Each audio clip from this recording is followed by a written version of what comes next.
one prepare for VARC section of CAT? We'll answer this question in this video. Hi, I am Amit Singh, a senior mentor at MBA Easy. Now, if you look at the VARC section, we have already discussed the syllabus of VARC section in the previous video. In this video, we'll discuss about the preparation strategy.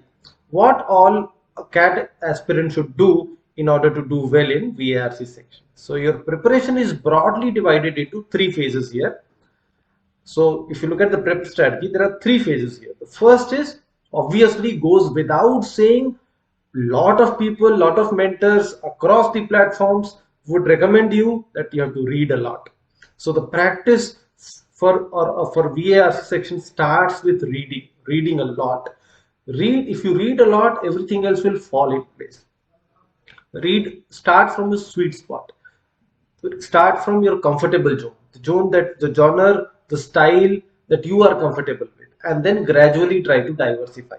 So for example, if you are a sports buff, try to diversify later on into politics, geopolitics, economics, book review, no, etc. So you have to diversify, that is the key. And then also diversify in terms of writing styles. Different authors have different writing styles. So don't if you're reading say humor, don't read humor from just one author. Try to read humor from different authors so that your mind is trained to take in information, to take in the concepts, the ideas from different reading styles across different subject matter. That is very crucial because there is no limit on the subject that CAT would throw at you in their reading comprehension passages. So it is very important to read variety. We'll later on discuss where to read from, etc. in this video itself, later on. So the first step obviously is you have to read a lot. Spend at least 1 to 2 hours daily reading something. Okay, so that is very vital. That is key. That is crucial to do well in VARC section. The second idea is to practice. Obviously, CAT will not just ask you to read and comprehend. You will also have to answer many questions. So the second stage obviously is to answer many questions. So how do you answer questions? By practicing. So practice a lot. Okay, so we'll spend some time on practice also. What will happen if you practice a lot? Okay, and the third is you have to ultimately top it up with writing actual some mock test or actual CAT papers. So practicing that will also help you a lot. That will be a good culmination to your preparation of VARC section. So let us spend some time discussing about all these three aspects or three stages of your preparation. Okay, so the first stage is reading. Now the question arises, where shall I read from? Where shall one read from? So I've given you some recommendations. This is not an exhaustive list. Remember, these are only indicative in nature. There can be multiple other resources from where you can read. Okay, so I'll say there are three broad reading resources. One is the digital platform, and then there are hard copies. Say for example, magazines and newspapers. Then there can be books that you can read. But remember, CAT is an online exam, so it makes a lot of sense to give priority to online reading material. Number one. Second, CAT will give you articles, so there is a lot of sense in reading articles. So the emphasis has to be more on articles. I'm not saying that you should not read books and novels and fictions and non-fiction, everything. You have to read those also, but the emphasis has to be on reading articles, short article, long article, very long article, but articles should be a priority as far as reading is concerned. So read from digital news as that is the first priority, first in the list of importance. So what all are there? Now there are several platforms from where you can read. I have jotted down some of those which I feel would be beneficial for any CAT aspirant. The first is the Ken. It is an Indian publishing house based in Bangalore, but they give articles on a subscription basis. So you'll have to subscribe to this, but you don't necessarily have to subscribe. You can register yourself as a user. Every day on mail you will get a write-up also. That write-up itself will be very interesting. Secondly, one article per week is a free article, so you can get at least one free article every week, and their articles are good. They basically cover new business models, startups, and some other aspects, but mostly related to business ideas, startups, etc., funding, investors, etc. So the focus is more on startup ecosystem. Okay, then there is aeon.co. This is again a wonderful website from where you can read variety of articles which are, I would say, not very usual. Now, articles where you are forced to think in a different manner. Normally, people would not think like that. At least I had that impression that how can one think like these, what they are saying in their articles. So they are wonderful to read, mostly covering, abstract topics and something related to spiritual articles, maybe something metaphysical, psychological, and related to anthropology, art, culture, etc. Okay, civilization. So those aspects, and cat give those types of articles, so there is a lot of sense in going through this. Then there are certain, I would say, news houses like guardian.com is there. This is a UK based news agency. The New York Times is there, Washington Post is there, the wire.in is an Indian website, news website from where you can access good articles. Remember, these websites have certain biases, so it is not that they are totally unbiased. For example, the wire.in is slightly left of the center, so you'll find a lot of criticism of the present ruling dispensation. So those things you have to be aware of. Similarly, there is a newyorker.com which give fantastic articles, but then again there is a paywall attached there. So after a certain number of articles, there will be a paywall. So, but at least you'll be able to access some of those resources. So go through these. Then there are other news houses as well. Like for example, The Hill is an American news house. NPR is again very popular American news website. So these are some of the digital news agencies that you can get your access on, that you can easily access, and they will give you wonderful articles. Okay. Then you have newspapers and magazines. So if you subscribe to a newspaper, there are so many newspapers in India, but I would suggest, the Indian Express is good, Telegraph is good.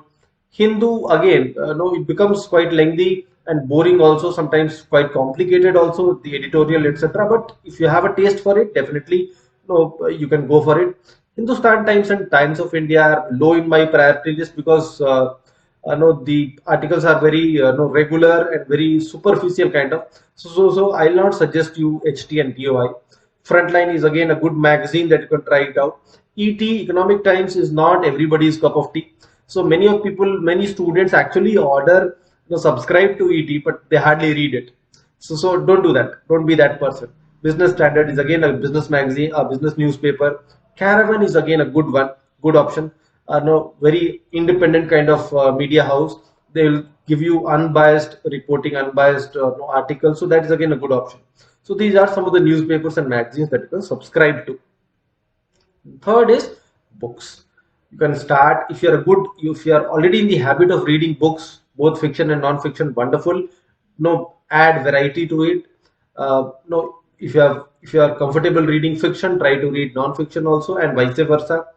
In fiction also, for example, if you are reading some humorous kind of thing, wit or humor type of article, novel, try to go into thriller part, try to go into rom-com type or anything else. Try to diversify.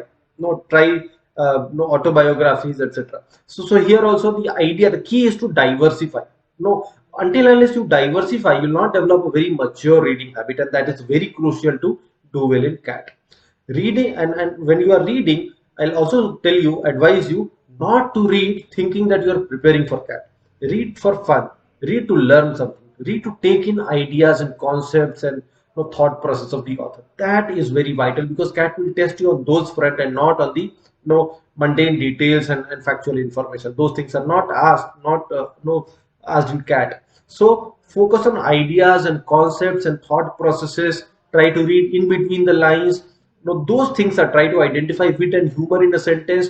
Those things are more important rather than the factual information. So don't read with the intention that I have to remember every facts, because if you do concentrate on remembering facts and figures, you will not pay attention to the ideas and concepts, and you will not enjoy reading. So the idea is to enjoy reading. That is very crucial when you are reading it. Okay, let us move on. Then the second stage of preparation is practice. Now, why practice is important? There are various reasons, for which obvious reason why practice is important. The first is you'll get familiar with various question types. Now in CAT, if you look at, for example, reading comprehension has different types of questions asked. So there are some questions which are paragraph based, which is limited to understanding of a particular paragraph. So those are paragraph based questions.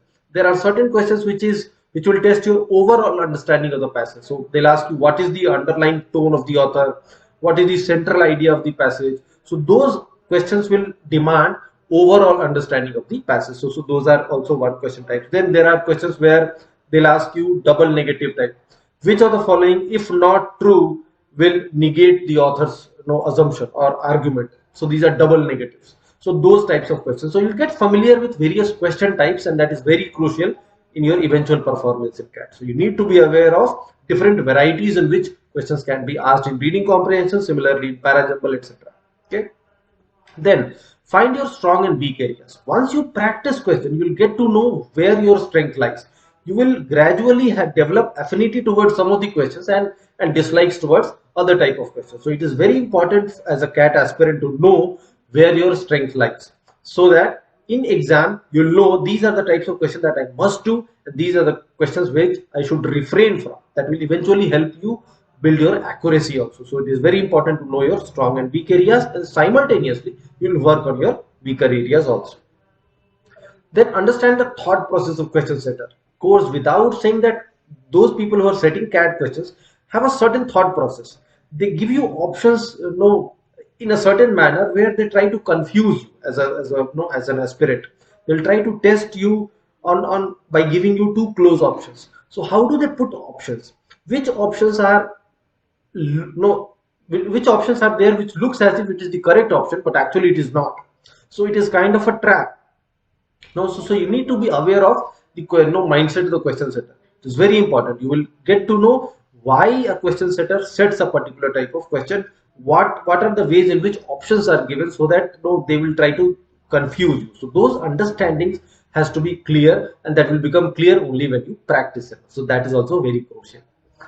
Fourth aspect is learn the process of eliminating the unviable options. So how does one approach CAT questions? Say for example in RC you have four options. The general rule or the general way of approaching such question is that you try to eliminate options. There are certain options which can be easily eliminated. Then there are options where two options will be closely related to each other, closely resemble each other, and there will be some ground on which one option can be eliminated. So learn that trick, learn that art of eliminating options, and that can happen only by practice. So if you do all of this, ultimately that will help you build your speed and accuracy, because you'll know where your strength lies. You'll quickly know decide which questions to attempt, which questions not to attempt. You will read and comprehend better. You will understand know the process of elimination of options better, and thereby it will naturally result in a better speed and a good accuracy. So that is why practice is very vital. Okay. Then obviously the last part or the final stage of the preparation will be writing mocks.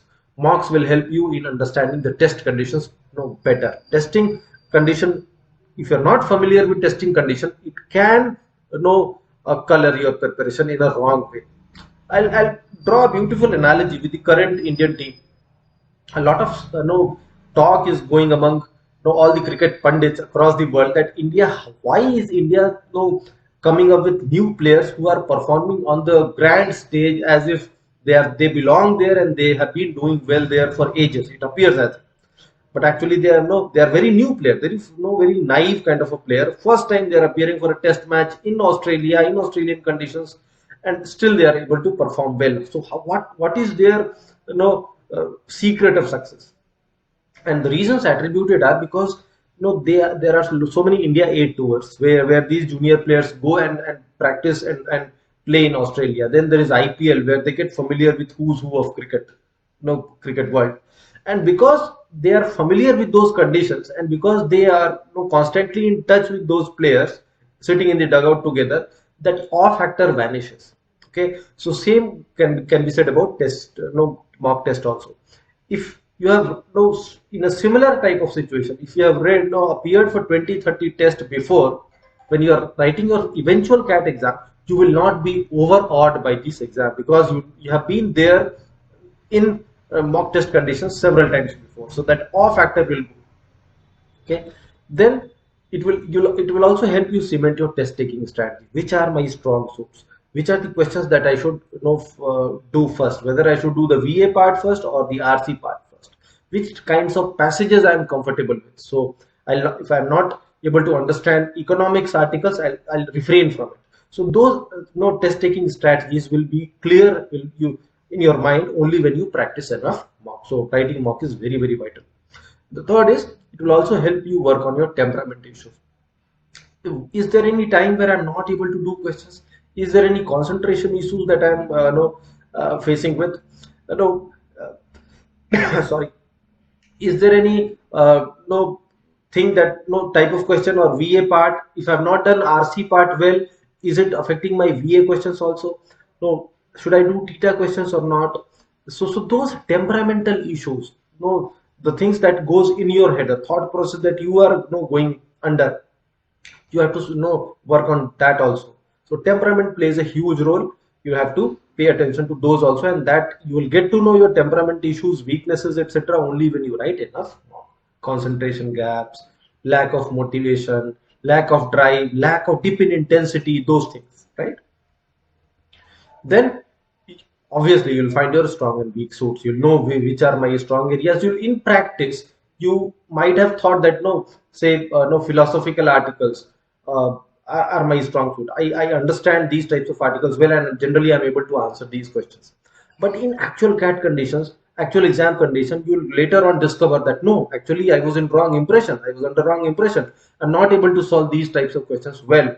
So you'll go back and work on those weaker areas and again come back strongly in the next mock test. So it will also help you identify whether what you think is your strong area is actually a strong area or not. So those things will become very clear when you write mock test. And lastly is that you will also get to know through writing these mock tests where you stand up in the competition. You get your percentile score which will help you identify or give you a clear picture of where you stand among the competition, so that you are motivated enough to work hard and come back strong in the next mock. So that's it. The preparation, if I summarize it, the preparation is split into three phases. The first is read a lot, and that has to continue from now till your CAT exam. Practice, this will continue from now till your CAT exam, and mock in your later stages.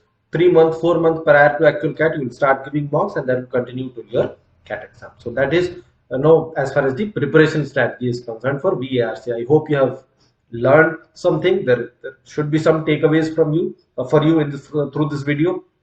Thank you for watching. Cheers, guys.